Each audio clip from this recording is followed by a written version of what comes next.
Hello friends, welcome to my channel. કેમ છો બધા મજામાં? આજે હું તમારા માટે લઈને આવી છું મગની દાળની રેસીપી, જેની સાથે હું વ્હાઈટ કઢી પણ બનાવીશ. સૌપ્રથમ આપણે મગની દાળ છે એ બનાવી લઈશું. 1.5 કપ મેં મગની દાળ અહીં લીધી છે. એને 2 વાર આપણે પાણીથી ધોઈ લઈશું અને ત્યારબાદ આપણે એને 1 કલાક માટે પલળવા મૂકી દેવાની છે. 1 કલાક પલળશે એટલે મગની દાળ છે એ સરસ પલળી જાય છે. તો 1 કલાક પછી તમે જોઈ શકો છો મગની દાળ છે એ સરસ ફૂલીને રેડી થઈ ગઈ છે. ત્યાં સુધીમાં મેં રૂટીન મસાલા છે એ પણ કરી લીધા હતા.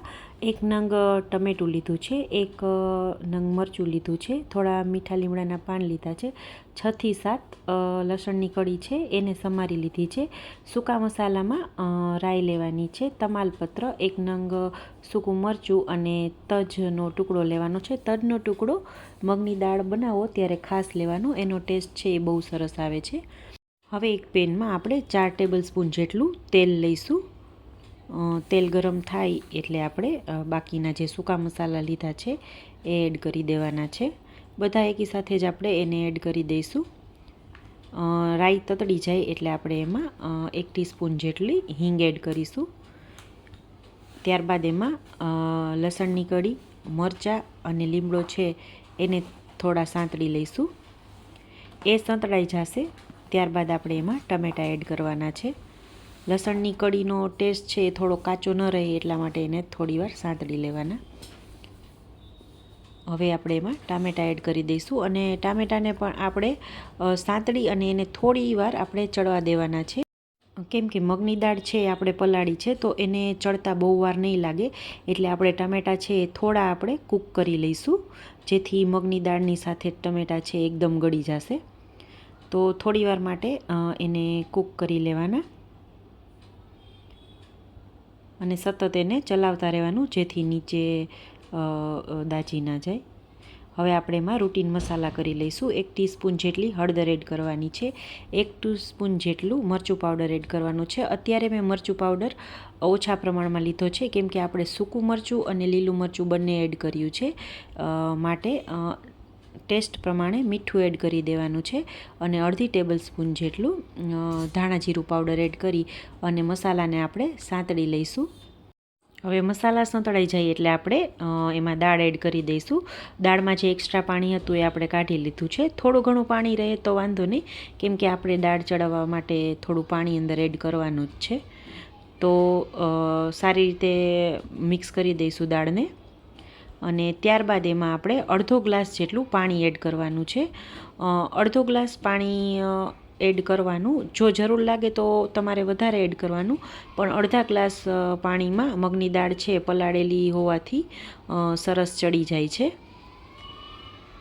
તો આ રીતે મિક્સ કરી અને એને ઢાંકણ ઢાંકી અને થોડીવાર ફૂલ ગેસ ઉપર જ આપણે એને કૂક કરી લેવાની છે. અને વચ્ચે વચ્ચે આપણે એને ચેક કરતું રહેવાનું અને થોડી વાર ચલાવતા રહેવાનું, જેથી દાળ છે એ નીચે દાજી ન જાય. કેમ કે આપણે ગેસની ફ્લેમ છે એ અત્યારે હાઈ જ રાખી છે. તો ફરીથી આપણે ચેક કરી અને ઢાંકણ ઢાંકી દઈશું. હવે તમે જોઈ શકો છો પાણી છે એ ઓલમોસ્ટ બળી ગયું છે અને દાળ પણ થોડી ચડી ગઈ હોય એવું લાગે છે. એટલે હવે આપણે ઢાંકણ છે એ ઢાંકશું નહીં અને એને આ રીતે પાણી બળે ત્યાં સુધી થોડી વાર ચલાવતા જઈ અને ચડવા દઈશું. આ દાળ છે એ આપણા ગુજરાતી ઘરોમાં લગભગ બનતી જ હોય છે અને જ્યારે આ દાળ બને ત્યારે એની સાથે વ્હાઈટ કઢી પણ ગુજરાતી ઘરોમાં બને જ છે. તો એ બંને રેસીપી આજે હું તમારી સાથે શેર કરવાની છું. તો આપણી દાળ છે એ લગભગ રેડી થઈ ગઈ છે. ગેસની ફ્લેમ છે એ બંધ કરી દઈશું અને ત્યારબાદ એમાં ચપટી આપણે ગરમ મસાલો એડ કરવાનો છે અને સારી રીતે મિક્સ કરી દઈશું બધું. હવે એમાં સમારેલી ધાણા ભાજી છે એ એડ કરી દઈશું. તો આપણી મગની દાળ છે એ રેડી થઈ ગઈ છે. હવે એની સાથે આપણે પીરસાતી વ્હાઈટ કઢી એ બનાવીશું. જ્યારે ગુજરાતી ઘરોમાં મગની છૂટી દાળ બને છે ત્યારે એની સાથે વ્હાઈટ કઢી અચૂકથી બને જ છે. તો વ્હાઈટ કઢીની રેસીપી છે એ પણ હું તમને બતાવી દઉં. તો એના માટે મેં અહીં 4 કપ જેટલી ખાટી છાશ લીધી છે. જો ખાટી છાશ ન લેવી હોય તો તમે મોળું દહીં કે મોળી છાશની પણ કરી શકો.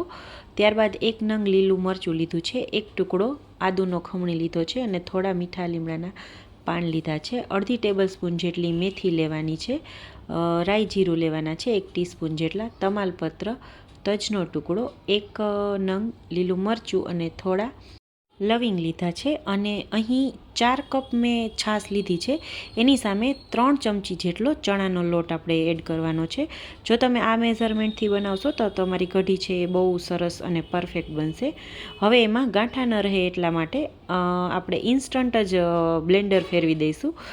એને ચમચાથી કે એનાથી મિક્સ કરવાની જરૂર નથી. તમે બ્લેન્ડરથી મિક્સ કરશો એટલે બહુ સરસ મિક્સ થઈ જતું હોય છે. હવે 1 થી 1.5 ટેબલ સ્પૂન જેટલું તેલ લેવાનું છે. તેલ ગરમ થાય એટલે આપણે સૂકા મસાલા છે એ એડ કરી દઈશું અને એ સતળાઈ જાય એટલે એમાં ચપટી હિંગ છે એ એડ કરી દેવાની છે. સારી રીતે બધા મસાલા છે એ સતળાઈ જાય એટલે એમાં આપણે છાશનું જે મિશ્રણ બનાવેલું હતું એ રેડી દઈશું. વઘાર તમે જોવો છો એકદમ મસ્ત ઉઠ્યો છે. હવે આપણે એમાં જે લીલા મસાલા હતા એડ કરી દઈશું. મરચાંને આ રીતે મેં સમારી લીધું છે, જેથી તમારે કઢીમાંથી કાઢવું હોય તો તમે કાઢી શકો. ત્યારબાદ એમાં સ્વાદ પ્રમાણે મીઠું એડ કરી દેવાનું છે અને 2 ટેબલ સ્પૂન જેટલા દાણા એડ કરવાના છે. દાણા બિલકુલ ઓપ્શનલ છે. હવે આપણે એમાં અડધા ગ્લાસ જેટલું પાણી એડ કરી દેવાનું છે. છાશ છે એ થોડી ખાટી છે એટલે આપણે એની સાથે થોડું પાણી લેવાનું અને 2 ટેબલ સ્પૂન જેટલો ગોળ એડ કરવાનો છે. જો ગોળ ન ખાતા હોય તો ખાંડ એડ કરી દેવાની અને એ તમે તમારા ટેસ્ટ પ્રમાણે વધારે ઓછો લઈ શકો છો. સારી રીતે બધું મિક્સ થઈ જાય એટલે આપણે ચેક કરી લેવાનું. થોડું પાણીની હજી મને જરૂર લાગે છે. આપણે 1 ગ્લાસ જેટલું અંદર પાણી એડ કરી દઈશું અને આ કઢી છે એ 6 થી 7 વ્યક્તિઓ માટે બનશે. અને હવે એને એકદમ લો ફ્લેમ ઉપર આપણે ઉકાળવાની છે. 15 થી 20 મિનિટ એકદમ લો ફ્લેમ ઉપર અને એને વચ્ચે વચ્ચે આ રીતે ચલાવતા જવાનું. આ કઢી છે એ થોડી ખાટી મીઠી એવી બનશે. જો તમારે બહુ ખાટી મીઠી કઢી ન બનાવી હોય તો તમારે દહીં કે છાશ લો એ થોડું મોડું અથવા તો મીડિયમ એવું લેવાનું. જેમ તમે ખટાશ લેશો એમ તમારે એમાં ગળાશ પણ એડ કરવી પડશે. તો એ રીતે તમારે એડજસ્ટ કરી લેવાનું. તમે જોઈ શકો છો આપણી કઢી છે એ 15-20 મિનિટ જેવો ટાઈમ થઈ ગયો છે અને બહુ સરસ ઉકળી ગઈ છે. દાણા પણ અંદર છે એ સરસ ચડી ગયા છે. તો આપણી કઢી છે એ રેડી થઈ ગઈ છે. હવે આપણે એમાં સમારેલી કોથમીર છે એ એડ કરી દઈશું અને ત્યારબાદ આપણે એને સર્વ કરી દેવાની છે.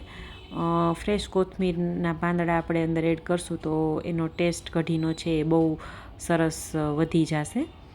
તો અત્યારે મેં મગની છૂટી દાળ, કઢી અને પ્લેન રાઈસ અને રોટી સાથે સર્વ કર્યું છે. મારી આ બંને રેસીપી તમને કેવી લાગી એ કમેન્ટ બોક્સમાં કમેન્ટ કરીને જરૂરથી કહેજો. Thank you.